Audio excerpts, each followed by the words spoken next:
உடைக்கும் துதிக்கையோ பேருளை வேண்டி நமது விரத பண்பாட்டு மரபுகளிலே நவராத்திரி ஒரு மிக முக்கிய பண்டிகையாக அல்லது விரதமாக போட்டுக்கொண்டோம். அந்த வகையிலே இம்முறை செப்டம்பர் மாதம் 22ஆம் தேதி நவராத்திரி ஆரம்பமாகிறது.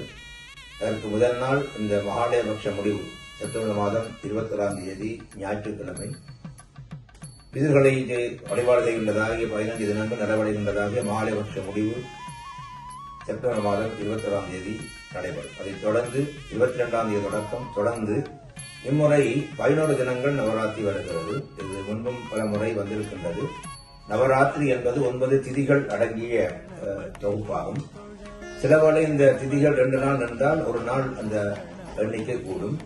சிலவேளை ஒரு திதியை 3 நாள் நிற்கும். அதில் திருதின ஸ்பிரிட் என்று சொல்லுவார்கள். இந்த 3 நாளுக்கு ஒரு திதி நின்றால் அந்த நாட்கள் குறையப்பாகும். ஆகவே இந்த திதியின் பிரகாரம் தான் நவராத்திரி என்பது 9 தினங்கள் 9 இரவு வரலாம், அல்லது 8 இரவு வரலாம், 10 இரவு, 11 நாட்கள் கூட அந்த முழுமையாக வந்து அமையக்கூடிய இந்த திதி பிரகாரம் வந்து சேரும். அந்த வகையில இந்த முறை 11 தினங்கள் வருகின்றன.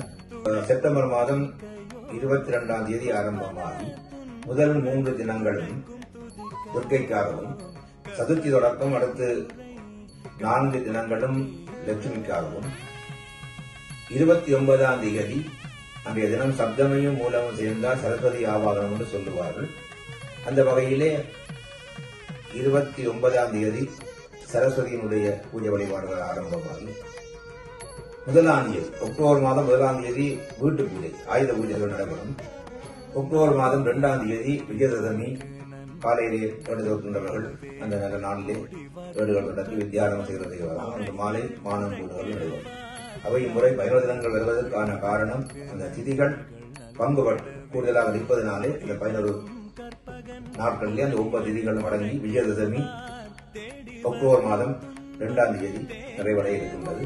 இதைத் தொடர்ந்து ஏதாவது விரதங்கள் ஆரம்பமாகும். ஆகவே அடியாக அதை கருத்தில் கொண்டு வீடுகளில் பூஜை செய்கின்றவர்கள் செப்டம்பர் மாதம் அக்டோபர் மாதம் 1ஆம் தேதி அந்த வீடுகள் பூஜை நடைபெறும் என்பதையும் தெரிவித்துக் கொள்வோம்.